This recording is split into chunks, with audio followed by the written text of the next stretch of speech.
I'm Matt McClure, and this is Currents. Brooklyn takes to the streets in celebration of Columbus Day.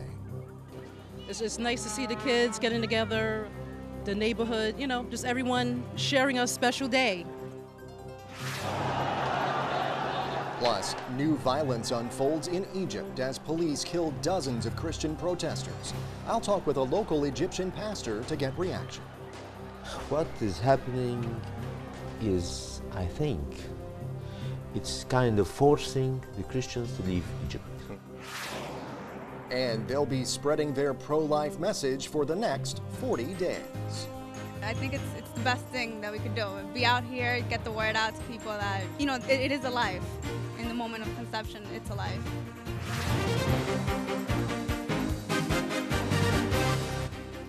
Good evening. Thanks so much for joining us tonight.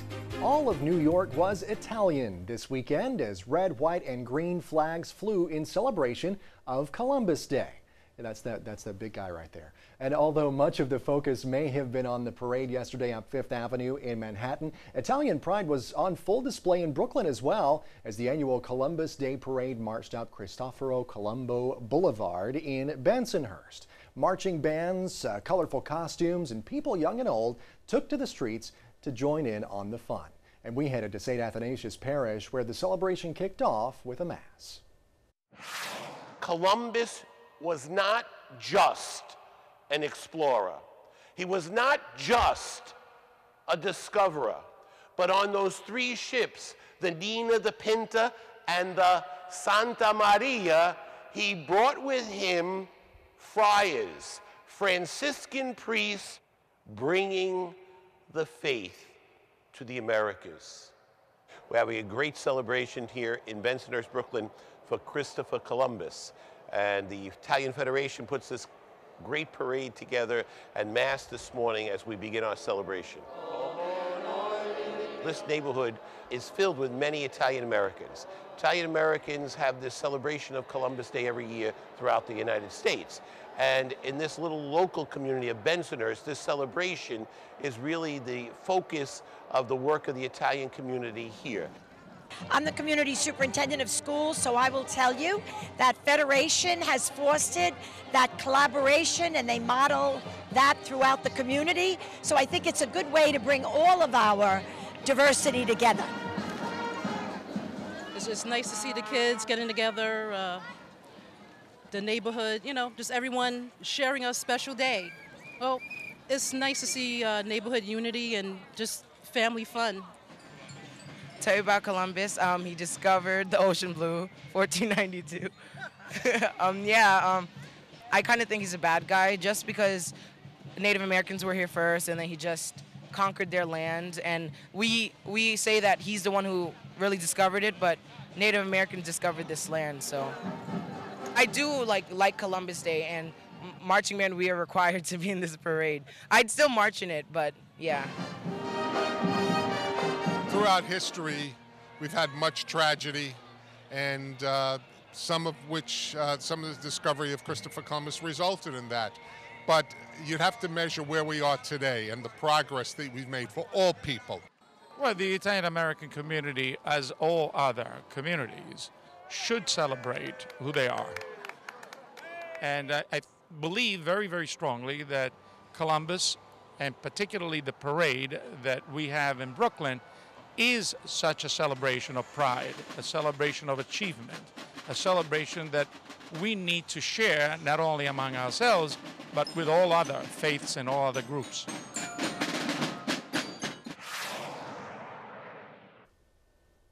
Gotta love a good parade. Well, stay with us. There's much more currents ahead.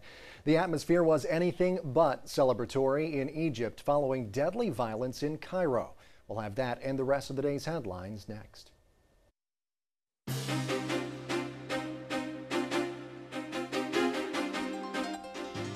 Welcome back to Currents. I'm Matt McClure. Coming up in just a bit, it is 40 Days for Life, and we'll take you to the kickoff in Queens.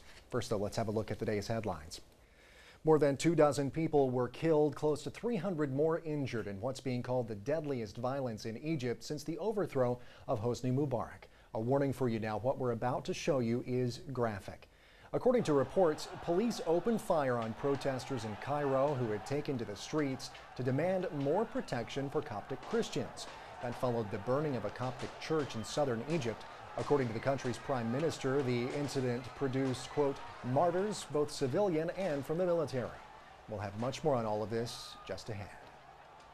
Meanwhile, a news agency in Iran reporting that the case of the Protestant pastor sentenced to death for leaving Islam has been sent back to the court that tried him. According to a report, Iran's Supreme Court sent the case back because there was insufficient investigation before the trial. According to a statement now, the lower court will issue a new verdict, which the pastor may appeal. Well, back in this country, the Archdiocese for Military Services says Catholic chaplains will not celebrate same-sex weddings. The statement comes after the Pentagon announced that military chaplains would be allowed to perform such weddings as long as doing so does not violate local laws. According to the policy, the chaplains would not be obligated to celebrate same-sex weddings if doing so violates their religious beliefs. The Archdiocese also announced that same-sex weddings will not be allowed at the Catholic Chapel at West Point. Well, meanwhile, the Secretary of Health and Human Services, Kathleen Sebelius, told a NARAL gathering that, quote, we are at war with opponents of abortion funding. Sebelius spoke last week at the 17th annual Power of Choice luncheon in Chicago. She noted Republicans' desire to repeal President Obama's health care reform plan and the Obama administration's support for requiring insurance plans to cover birth control without co-payments. Pro-life demonstrators protested outside that luncheon. Well, now from Massachusetts, the Diocese of Springfield is suing a group of parishioners who have been holding a vigil inside a closed church. Diocesan officials say they filed suit to get the protesters out of that building so that necessary renovations can be made. The diocese closed the church in June. The protesters appealed, but the Vatican upheld the diocese's decision. Turning to Philadelphia now, a judge has ruled that former Archbishop Cardinal Anthony Bevilacqua be examined to see if he is competent to testify in a sex abuse case. Bevilacqua's lawyer says that the cardinal suffers from dementia and cancer and is unfit to testify.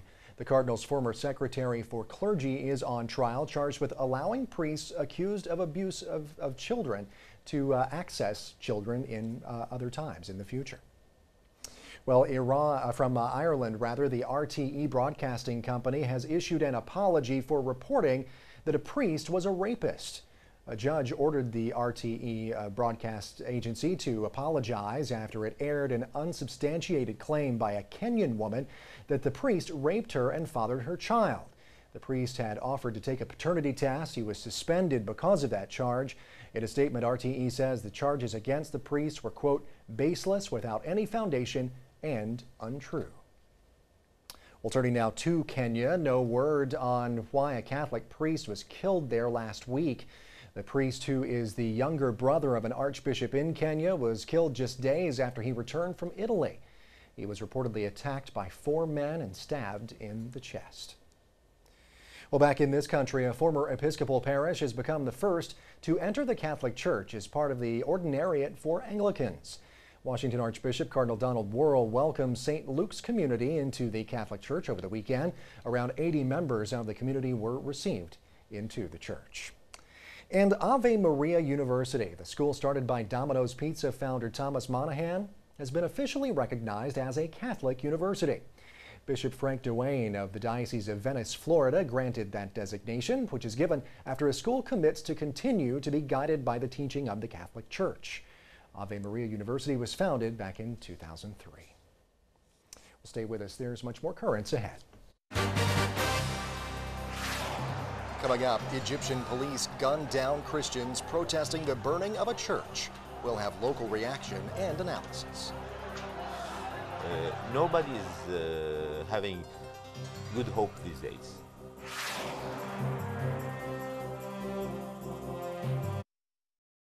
Welcome back. Well, it's being called the deadliest violence in Egypt since President Hosni Mubarak was forced out of office back in February. More than 24 people were killed, close to 300 more hurt over the weekend in Cairo. Reports say police opened fire after protesters took to the streets to demand greater protection for Christians following the burning of a Coptic church in southern Egypt. Well, to talk more about this, I'm joined now by Father Antonius Fanous of the Resurrection Coptic Catholic Chapel in Park Slope. Father, thanks so much for being here. Really appreciate it. You're welcome. And of course, I wish it was under better circumstances. But first of all, give us just your reaction and your thoughts on what's happened there in Egypt. My reaction is, I thought at the beginning, it's not worth it to hear, because normally the Egyptians and the Coptics are magnificating everything. But after a moment, I've been realizing what is happening, and I've seen it's a very bad reaction with the Egyptians. I begin thinking that there was also not the military against the Christians, but there was some people who entered in between the Christians. They begin beating the military. It's clear now that there was people who are using rifles from buildings, in buildings and stuff, and not in the not from down in the streets Yeah. where the protesters were. Yeah. So from what you're hearing, I mean, it was either the police who attacked, or it was some other people who came in between the police and the protesters and kind of started all of the ruckus. From what we're hearing. Yeah, sure. Because normally we don't clear the things. Yeah. In Egypt. Yeah. Right. Well, under Mubarak, I guess you kind of heard what the regime wanted you to hear when all of these and things. also after the same. Right. Right. There you go. Well, and that was going to be one of my questions here. Have things changed in a lot of ways since the ouster of Mubarak, or have things largely kind of, I don't know, remain the same? I mean, we hear about this big uprising, you know, and the ouster of Mubarak, and that's something that we followed very closely. But how have things changed since then? I remember I was here in January, and I was astonished how the things go on, and I was very, I had hope. Sure. It was I felt it very nice, but these days, I was having also, I was afraid from the future, because normally we are not people who realize to be friends. Sure. Normally, for a long time, we remain Muslims and Christians. They can't be living of the same country. Sure. We have a proverb in Egypt which says, I with my brother against my cousin. Yeah. So the friendship which comes in the time of the revolution was against Mubarak. Sure. But they can't be brothers with Christians, yeah. Muslims, Christians, brothers. What is happening now, it makes me very afraid. I can imagine. So it's when they had a common enemy, or someone who is common to fight against, they could come together under that. But since then, not so much. Yeah. Do you think that this latest attack, I guess, or this latest thing is predictive or indicative? Do you think more things like this are going to happen down the road because of the unstable nature of how things are now? What is happening is, I think, it's kind of forcing the Christians to leave Egypt. And for me, it's our country. Right. I like it. I like being there all the time. And poor people likes Egypt very hard.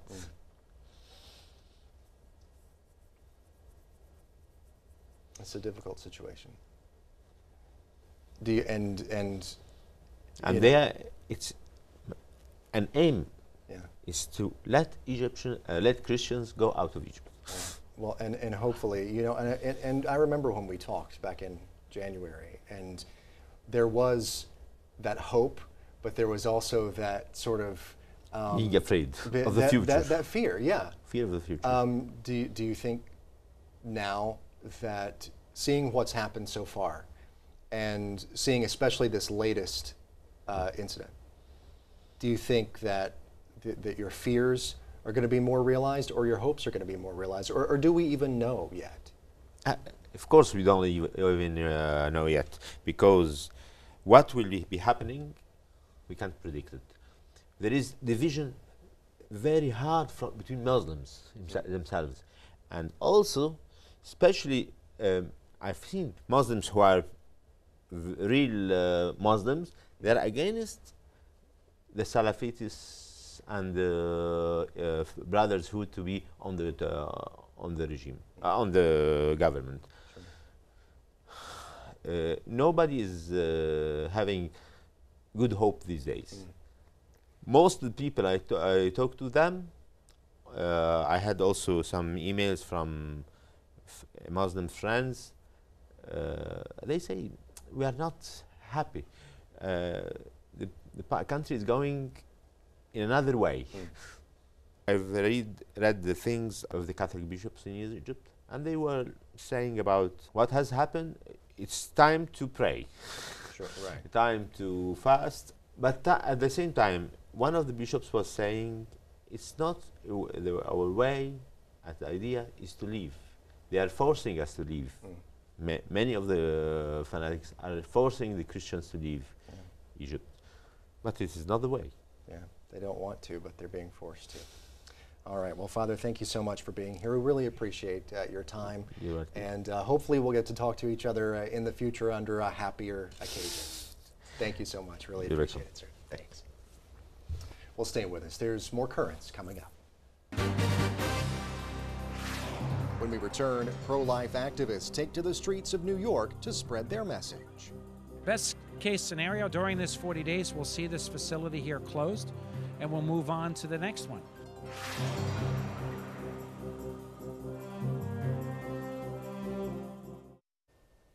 Well, finally, we end tonight's show in Queens and an area of Jackson Heights that pro-life activists refer to as Abortion Row. That's because one section of Roosevelt Avenue in that neighborhood is home to a number of abortion clinics. But the pro-life activists are trying to change all that. Each October during Respect Life Month, they take to the sidewalks outside of clinics as part of a worldwide campaign known as 40 Days for Life. Last week, we headed to Jackson Heights to find out more.